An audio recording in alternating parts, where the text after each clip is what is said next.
지난 한 달을 지켜주셨습니다. 그 주님이 오늘 마지막 주일 함께 예배함으로 나아가게 하심에 감사와 영광 올려드립니다. 오늘도 주님만을 예배하고 주님만을 사랑하고 주님만을 따라가시기를 주님의 이름으로 소망하고 축복합니다. 서로 사랑해서 나누겠습니다. 사랑합니다. 축복합니다. 감사합니다. 저는 저희 두 딸들과 시간을 함께 보내려고 많이 노력을 합니다. 물론 교회 일도 있고 여러 가지 사정으로 물리적인 시간은 저희 아내에 비해서 많이 적겠지만 그래도 놀 수 있을 때, 시간을 보낼 수 있을 때 최선을 다해서 시간을 보내려 하는데 자주 하는 놀이가 하나 있습니다. 뭐냐면 저희 집에 이제 찬장이나 선반이나 이런데 아이를 올려놓고 이렇게 한 요 정도 높이, 제 눈높이만큼 높이 올려놓고 거기서 아빠한테 뛰어봐 라고 하는 겁니다. 그러면 아이 입장에서는 제가 그 높이에 있어도 높을 것인데 자기 키보다 높은 곳에서 뛰어내리기가 쉽지 않을 겁니다. 그래도 한번 뛰어보라고. 아빠 한번 믿고, 설마 제가 아이 뛰었는데 이렇게 손 빼거나 뒤로 물러서진 않겠죠. 그러니까 아이에게 나를 한번 믿고 한번 뛰어보라고 하는 겁니다. 그러면 아이가 처음에는 쭈뼛쭈뼛합니다. 높이가 높기도 하고 혹시나 이 아빠를 못 믿어가지고 이 사람이 나한테 무슨 짓을 할지 모르더라고요. 처음에는 망설이다가 나중에 아빠가 계속 뛰어봐 괜찮아 이렇게 얘기하니까 그 발을 띄고 이렇게 점프를 합니다.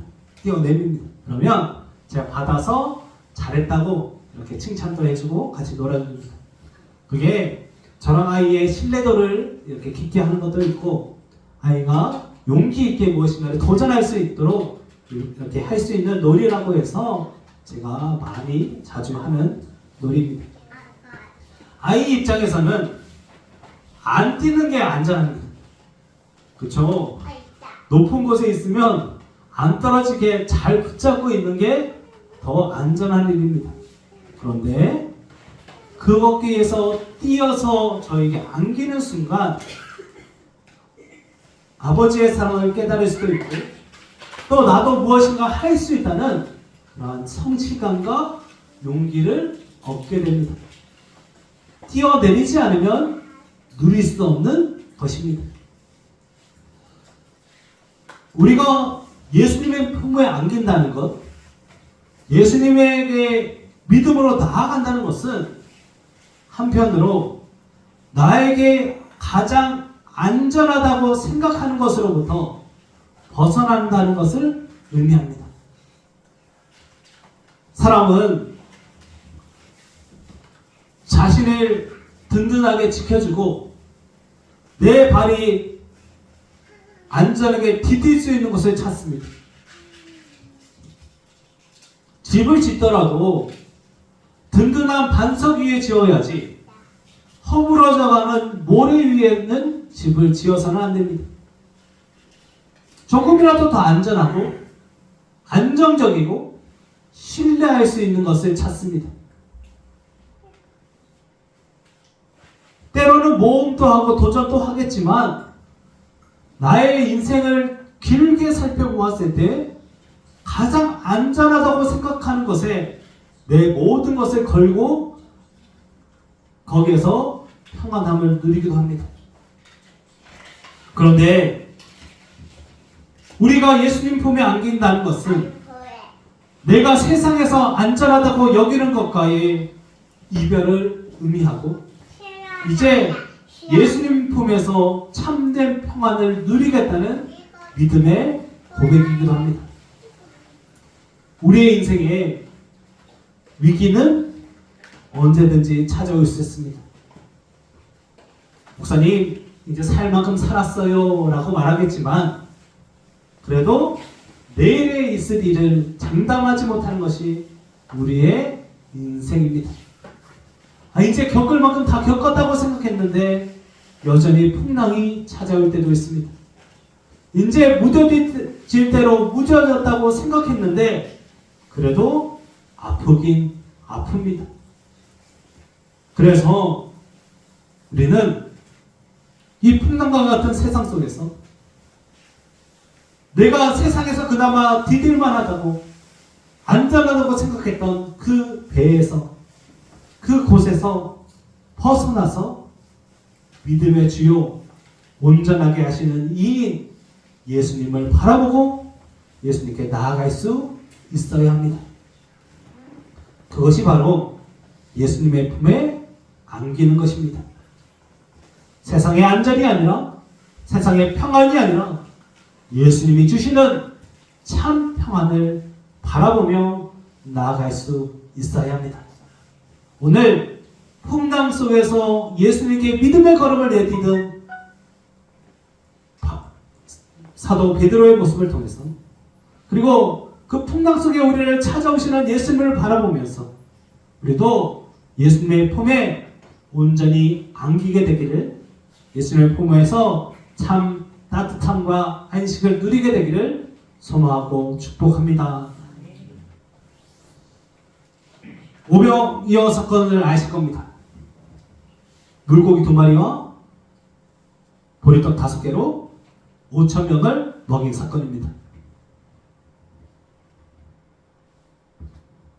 우리가 잘 알고 있는 이 본문 이후에 이어지는 말씀이 바로 오늘 본문입니다. 오병이어 기적을 눈앞에서 경험한 성도라면, 제자들이라면 어떤 마음이 들까요?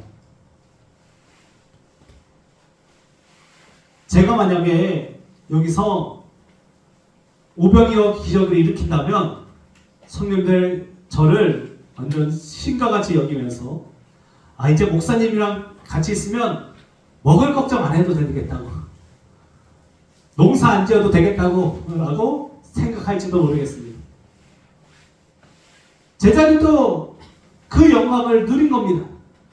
예수님이랑 같이 있었더니 먹을 것이 없었는데 보리떡과 물고기 가지고 예수님이 기도하고 나누어 주었더니 12바구니나 남는 기적이 일어난 겁니다. 그러니 이제 인생 폈다고, 나는 이제 잘 먹고 잘 살 일만 남았다고 생각했을 겁니다. 이제 나에게 어떤 기적을 일으켜 주실까, 나에게 어떤 좋은 일을 일으키실까를 기대하면서 예수님을 따라가게 되었을 겁니다. 그리고 오늘 우리가 24절부터 읽었는데 마태복음, 마가복음, 요한복음에 이 본문이 동일하게 기록되어 있을 때 동일하게 나타나는 것 중에 하나가 무엇이냐? 예수님이 배를 타고 가라 하십니다. 오병이어 기적의 이후에 예수님이 이 배 타고 저기로 가라고, 오병이어 기적을 일으키신 주님이 가라 하셨으니 얼마나 기대를 가지고 갔겠습니까? 예수님이 또 어떤 기적을 일으키시려고 나에게 이 좋은 일을 일으키실까 기대하면서 배에 올랐을 겁니다. 우리가 신앙생활하면서 생각하는 것 중에 하나는 무엇이냐? 순종하면 복이 온다는 것입니다. 그리 될 줄 믿습니다. 그런데 그 복이 내가 생각하는 복과는 좀 다를 수 있습니다. 우리가 순종에서 이어지기를 원하는 복은 재물이나 형통이나 건강이나 문제가 해결되는 복일 것입니다. 1 더하기 1은 2듯이 순종은 반드시 복으로 이어지고 그 복은 내가 원하는 복이라고 생각하며 신앙생활하는 경우가 많습니다. 그런데 오늘 말씀은 어떻습니까? 제자들이 풍랑을 만났습니다. 오병이어 기적도 경험했고 순종도 했는데 거기서 이어진 것이 바로 풍랑이었습니다. 아무것도 보이지 않는 바다에서 제자들이 할 수 있는 것은 아무것도 없습니다. 그저 두려워 떨며 풍랑을 맞을 뿐입니다. 오늘 본문에 물결로 되어 있는 이 말은 키마톤이란 말인데 부풀어 오른다라는 뜻을 가지고 있습니다. 부풀어 오르면서 크게 커지는 것이라는 의미입니다.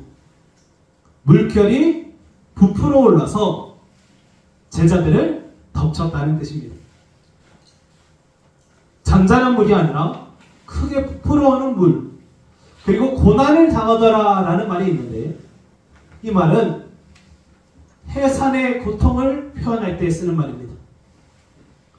저는 애를 안 낳아봐서 모르지만 해산의 고통을 겪으신 성도님들은 그 고통이 얼마나 큰지를 잘 아실 겁니다. 그 표현을 쓰고 있습니다. 제자들이 지금 바닷속에, 그 호수에서 풍랑이 일어가지고 소리 지르고 죽게 되었다고 악을 쓰고 있는 그런 상황입니다. 죽을 지경입니다. 그런데 이 풍랑을 제자들이 처음 겪은 것이 아닙니다. 마태복음 8장에 보니 예수님과 제자들이 배에 올랐는데, 그리고 물을 건널 때에 풍랑이 일어납니다. 그때도 제자들은 예수님께, 예수님 우리가 죽게 되었사오니 우리를 살려달라고 소리칩니다. 그때 예수님은 주무시고 계셨습니다. 그때도 죽게 되었고 이때도 죽게 되었는데 큰 차이가 하나 있습니다. 그것은 바로 지금 그들에게는 예수님이 함께 계시지 않는다는 것입니다. 같은 풍랑이지만 예수님이 계실 때는 예수님께 나아가서 구할 수 있었습니다. 그런데 지금은 그들이 할 수 있는 일이 전혀 없습니다. 어부도 있었고 그곳에서 자고 성장한 수많은 사람들이 있었지만 풍랑 가운데 할 수 있는 일이 아무것도 없습니다. 인생의 풍랑은 겪어도 풍랑은 풍랑이라는 것입니다. 그때 멀리서 예수님께서 걸어오십니다. 지금 제자들은 어디 있습니까? 물 위에 있습니다. 풍랑을 겪고 있습니다. 그런데 예수님은 걸어오십니다. 예수님은 풍랑을 뚫고 물 위를 걸어서 제자들에게 찾아오셨습니다. 그리고 풍랑과 어두움 속에 죽겠다고 소리치고 있는 제자들에게 말씀하십니다. 오늘 27절 말씀에 이렇게 되어 있습니다. 예수께서 즉시 이르시되 안심하라, 나니 두려워하지 말라. 할렐루야. 예수님이 말씀하십니다.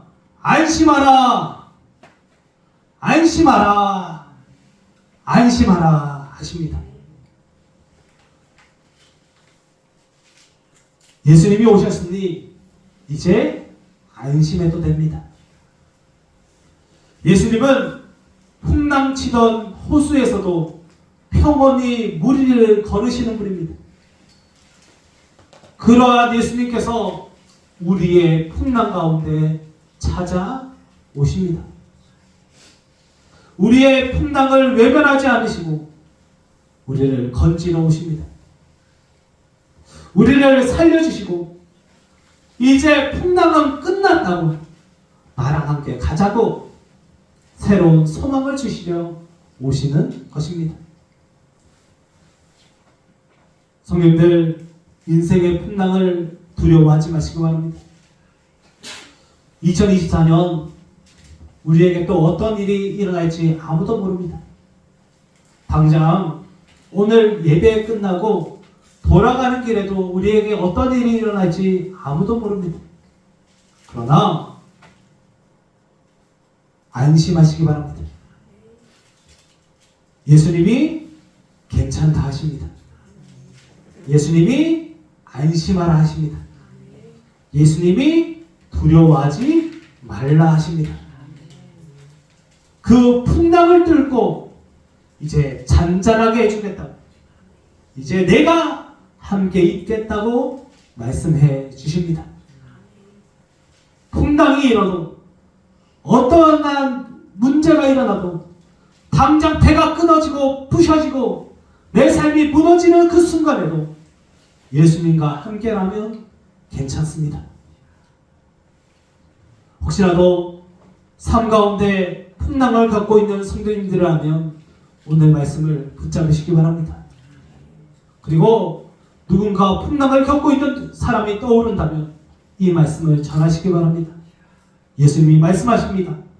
안심하라. 나니 두려워 말라. 예수님이 괜찮다 하십니다.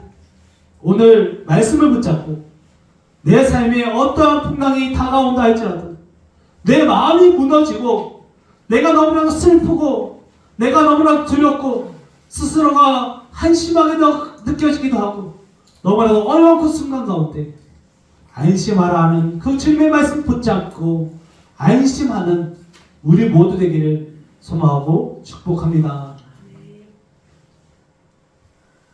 그러면 우리는 왜 안심해도 됩니까? 예수님은 오늘 말씀 속에서 우리가 안심해도 되는 이유를 알려주십니다. 우리가 안심해도 되는 이유, 제자들이 풍랑 속에서 안심해도 되는 이유는 분명합니다. 바로 예수님이 그들과 함께 계시기 때문입니다. 예수님이 나타나셨음에도 제자들은 두려워합니다. 그리고 예수님은 알아보지도 못합니다. 유령이 나타났다고 말합니다. 그 정도로 지금 두려워하고 있습니다. 그때 예수님은 이렇게 말씀하십니다. 번역 성경으로는 나다, 무서워 말고 안심하여라.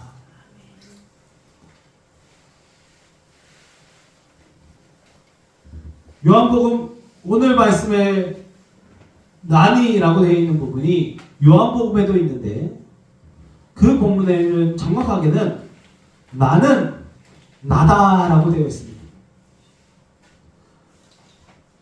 요한복음에는 특별히 나는 무엇이다 라는 표현이 자주 나타나는데, 우리가 지난 2주간 나눈 말씀 기억나시죠?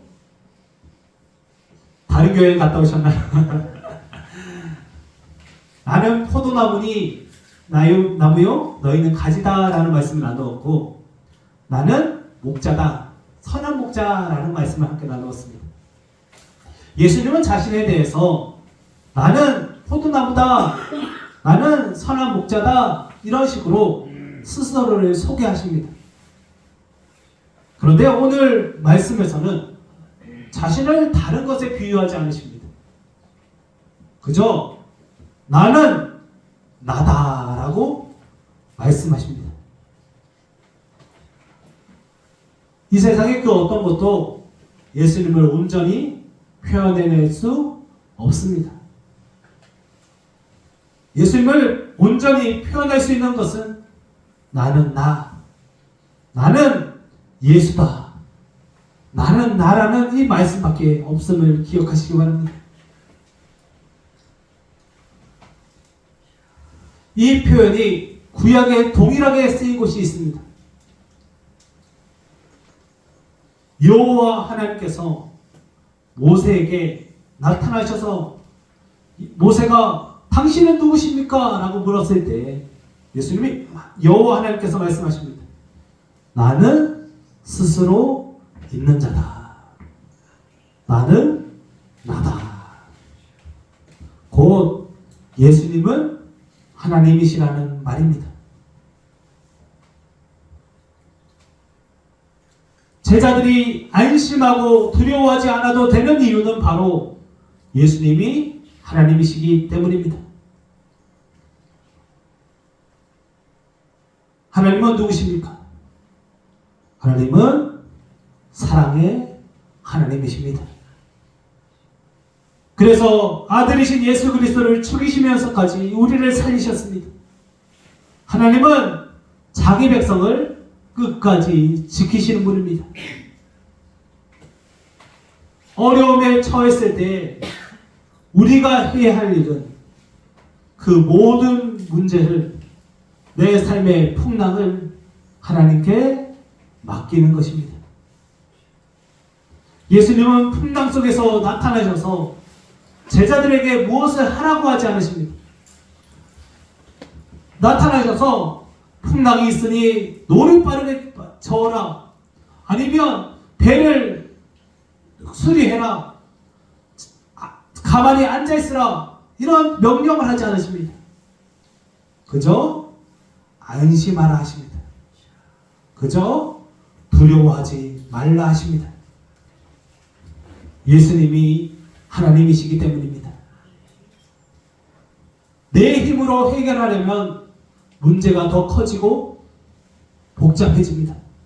그러나 하나님이 직접 관여하시면 문제는 더 이상 문제가 아닙니다.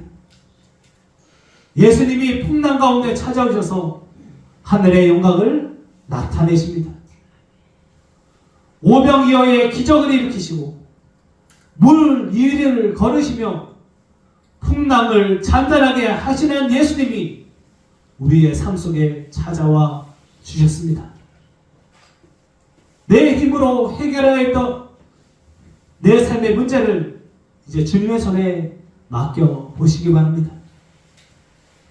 그때 우리는 예수님이 누구신지를 제대로 깨닫게 됩니다.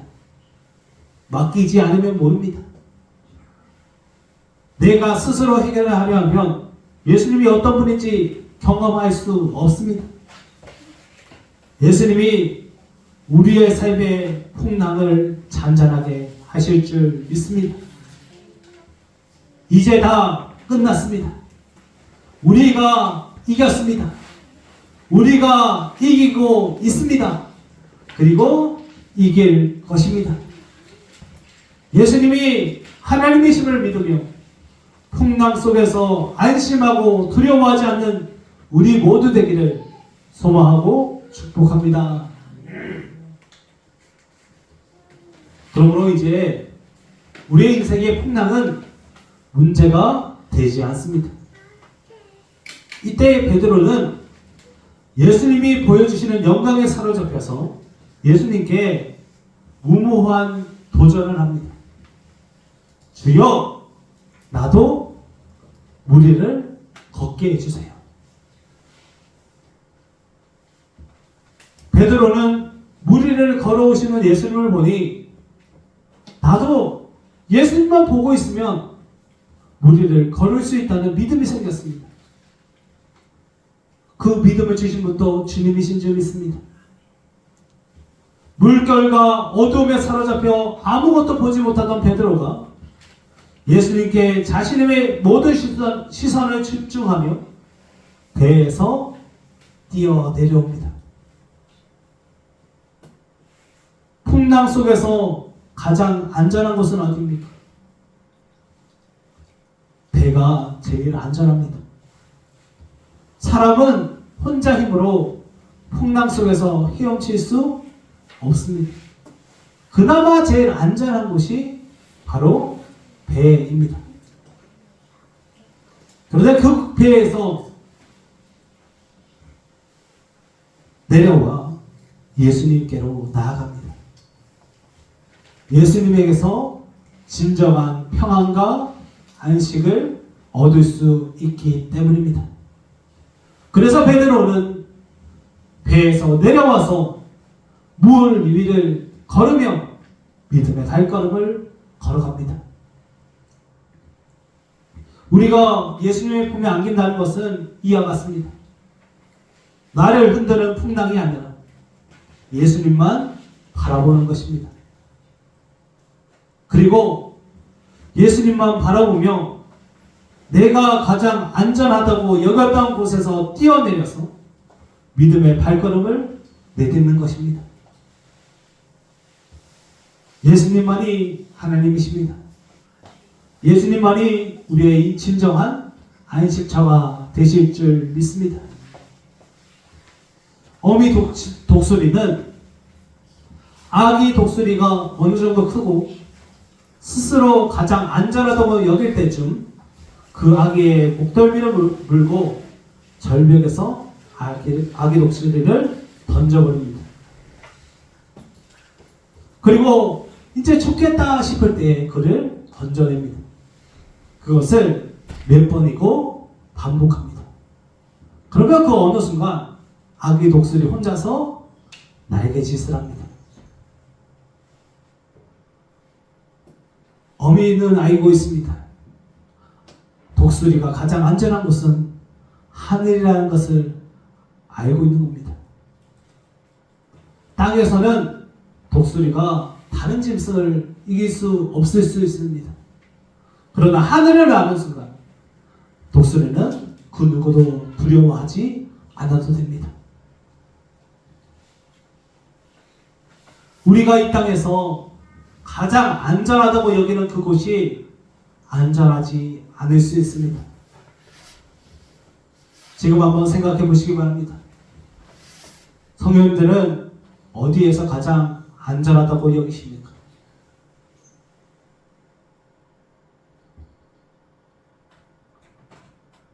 집에서 안전하십니까?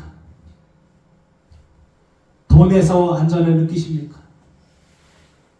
자녀들이 있으면 안전하십니까? 어떠한 관계 속에서 안전을 누리시는지,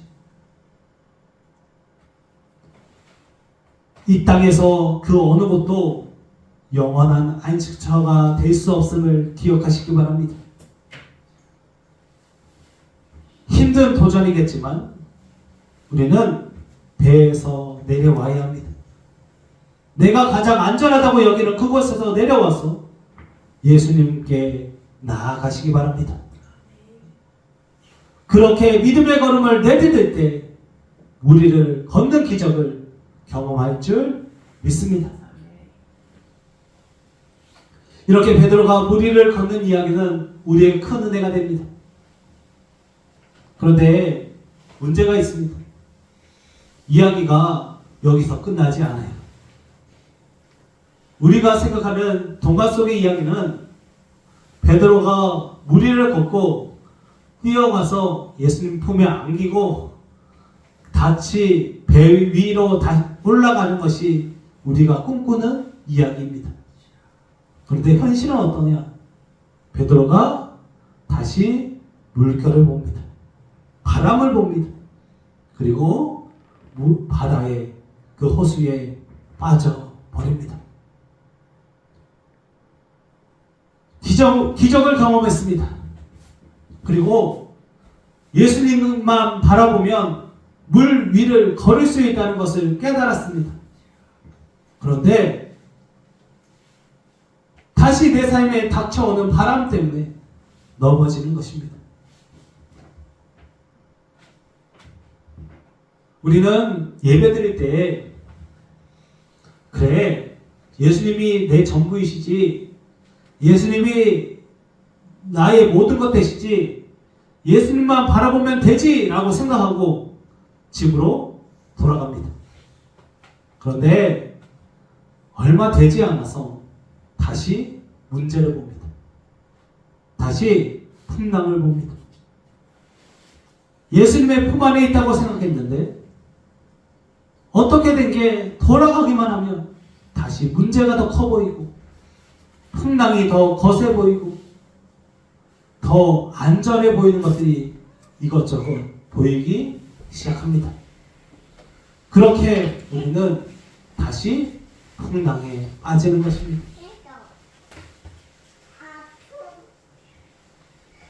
왜냐? 예수님의 품 안에 있다고 생각했는데 여전히 환난이 찾아오고 고난이 닥쳐오기 때문입니다. 그러면 예수님보다 그 문제가 더 커 보입니다. 베드로도 그렇게 다시 물에 빠진 것입니다. 그때 베드로는 주의 은혜로 살 길을 찾았습니다. 깨달았습니다. 이렇게 부르짖습니다. 30절 말씀입니다.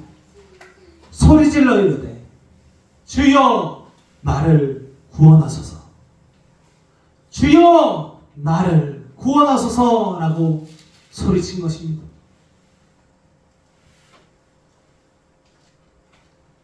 베드로는 기도했습니다.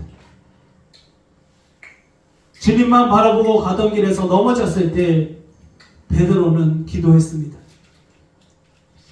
그랬더니 예수님이 베드로를 건져주십니다. 구원자이신 예수님이 다시 그 손을 잡아주시고 일으켜주시며 풍랑을 잔잔하게 하십니다. 그리고 예수님 품 안에서 다시 배를 타게 하십니다. 그러므로 우리가 끝까지 주님만 바라보고 끝까지 주님 품에 있기 위해서 반드시 기도해야 합니다. 기도해야 끝까지 그 품에 있을 수 있습니다. 시선을 풍랑에 빼앗기지 않습니다. 베이직교회 조정민 목사님은 자신의 책 예수는 누구인가에서 이렇게 말합니다. 기도의 자리가 가장 큰 도움의 자리입니다. 기도의 자리가 가장 빠른 해결의 자리입니다. 끝까지 가는 건 쉽지 않습니다. 그러나 갈 수 있습니다. 내 힘으로는 할 수 없지만 기도하면 할 수 있습니다. 예수님 바라보고 기도하면 예수님이 우리 손 붙잡아 주십니다. 다시 우리를 일으키십니다. 그리고 다시 우리를 안아주십니다. 이제 내가 풍랑 속에서 예수님보다 의지했던 배, 그 모든 곳에서 내려와 오직 예수님께 걸어가시기 바랍니다. 예수님께 나아가 기도하시기 바랍니다. 그때 우리는 물속에 다시 빠지지 않습니다. 풍랑이 우리를 삼키지 않습니다. 우리의 인생의 풍랑 속에서 오직 예수님만 바라보며 기도하여서 끝까지 무리를 걸어가는 우리 모두 되기를 소망하고 축복합니다.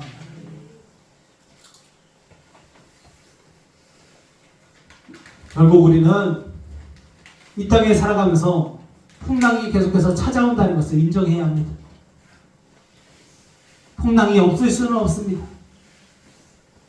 그런데 풍랑이 가장 큰 문제라고 생각하는 것이 더 큰 문제입니다. 그러다 보니 예수님, 내가 예수님 믿는데 왜 힘듭니까? 내가 이렇게까지 헌신했는데 내가 교회도 잘 다니고 예배도 잘 하고 기도도 하는데 왜 나에게 풍랑이 찾아옵니까? 라고 원망할 때가 있습니다. 그런데 우리의 삶의 가장 큰 문제는 풍랑이 아닙니다. 우리의 삶의 가장 큰 문제는 예수님을 떠나 있는 것입니다. 예수님과 함께 하지 않는 것이 가장 큰 문제입니다. 예수님만 있으면 풍랑이 문제되지 않습니다. 예수님이 없으니까 예수님 아닌 것을 의지하는 것입니다. 제자들은 지금 배 위에 있습니다. 배가 안전하다고 생각하기 때문입니다. 그런데 우리가 예수님만 바라보고 무리를 걷기 위해서는 배에서 뛰어내려와야 합니다. 무리를 걸을 때 가장 큰 장애물은 폭풍 치는 바다가 아닙니다. 그나마 안전하다고 여기는 배일 수 있습니다. 배에서 뛰어내리지 않으면 무리를 걸을 수 없습니다. 그러나 배에서 뛰어내리면 안심하라 두려워하지 말라는 예수님의 말씀을 내 삶 속에서 체험할 수 있습니다. 이제 내가 가장 안전하다고 생각하는 그곳에서 내려오시기 바랍니다. 이제 예수님께 걸어가시기 바랍니다. 거기가 가장 안전합니다. 그러므로 풍랑을 보지 마시고 예수님을 보시기 바랍니다. 바람을 보지 마시고 바람을 잔잔하게 하시는 주님을 바라보시기 바랍니다. 나를 물에 빠뜨리는 그 풍랑과 물을 보지 마시고 그 물에서 나를 건지시고 나를 따뜻하게 하시는, 안아주시는 예수님을 바라보시기 바랍니다. 이것이 바로 풍랑 속에서 예수님께 안기는 방법입니다.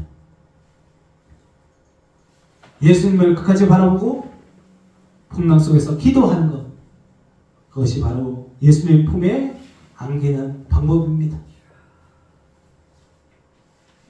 풍랑이 찾아올 때 두려워하지 마시고 기도하시기 바랍니다. 그때가 바로 예수님이 누구신지 알 수 있을 때입니다. 2024년 우리에게 어떤 풍랑이 찾아올지 모르겠습니다. 그러나 예수님이 말씀하십니다. 안심하라. 예수님이 분명하게 말씀하십니다. 안심하라. 나니 두려워하지 말라. 2024년 그 주님을 만나는, 그 주님께 나아가는 우리 모두에게 소망합니다. 그러기 위해 첫째, 안심하시기 바랍니다. 두려워하지 마시기 바랍니다. 십자가 붙잡으시기 바랍니다. 우리가 임원 헌신 예배 때 그리고 가정별로 십자가 나눠드렸는데 이번 한 주간 십자가를 좀 가까이 하시기 바랍니다. 제가 안 가지신 분은 이번 주 중에 꼭 나눠드립니다. 그리고 십자가 붙잡으시고 기도하시기 바랍니다. 하나님, 안심하게 해주세요. 주님, 두려워하지 않게 해주세요. 이번 주 십자가 붙잡는 한 주 되길 소망합니다. 그리고 예수님이 내 삶의 인도자가 되셔야 해요. 그러기 위해 우리는 기도하며 말씀을 가까이 해야 합니다. 이번 주도 제가 말씀 카드 주보에 넣어드렸습니다. 이번 주에 하루를 마무리하실 때 꼭 한번 말씀을 읽으시기 바랍니다. 마태복음 14장 24절에서 33절 말씀입니다. 하루를 마무리하시면서 나는 예수님 품에 있었는지, 우리를 걷고 있었는지를 말씀을 읽으며 깨달으시기 바랍니다. 말씀 속에서 풍랑을 잔잔하게 하시는 주님을 만날 줄 믿습니다. 마지막으로 오늘 성찬을 나눕니다. 성찬은 나는 죽고 예수님께 안기는 시간입니다. 성찬을 함께 나눌 때 주님, 성찬을 받았으니 이제 내 삶을 인도해달라.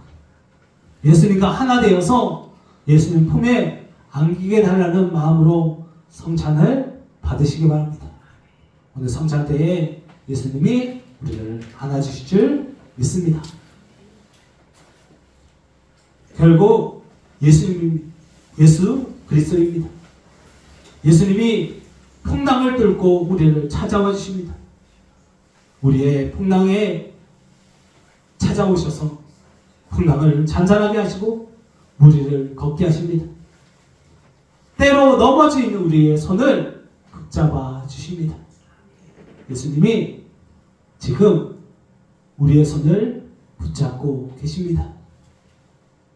그 주님의 품에서 참 평안과 안식을 얻으며 예수님을 바라보는 우리 모두 되어야 합니다.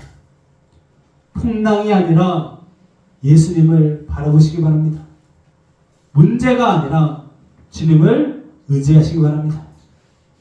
이제 내가 안전하다고 생각했던 그 배에서 뛰어내려와서 예수님 바라보고 기도하며 끝까지 믿음의 길을 걸어가는 무 위를 걷는 기적을 경험하는 우리 모두 되기를 소망하고 축복합니다.